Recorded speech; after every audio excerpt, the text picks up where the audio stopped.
Good day to you. Please introduce yourself. Hi ma'am and sir, I'm Eunice Rujas Ugalde. I'm 31 years old.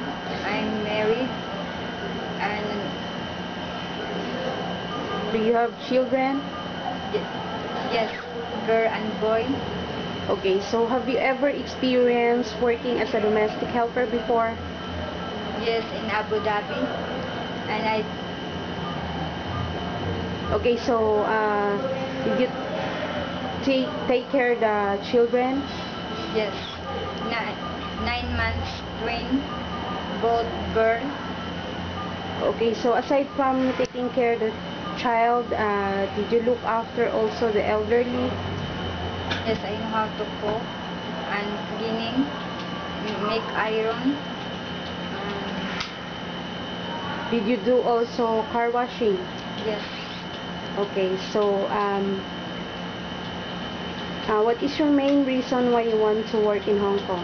I want to help my family and I want to You mean you want to support my family. your family and especially your children? Yes, Okay, so how about if you feel homesick? What I will want you to do? dancing. And also you make yourself busy. Yes. Okay, so finally, can you give the message to your future employer? Hi, madam and sir. I want to come and I want to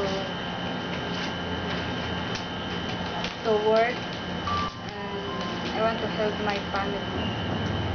Can you promise to be a good and loyal to your future employer?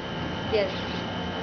Can you promise to be a loving and patient to your children? Yes. Okay, can you promise also to finish your 2 years contract? Yes. Okay, so hopefully that you will be hired in Hong Kong very soon. Before we end this interview, kindly show your very best smile.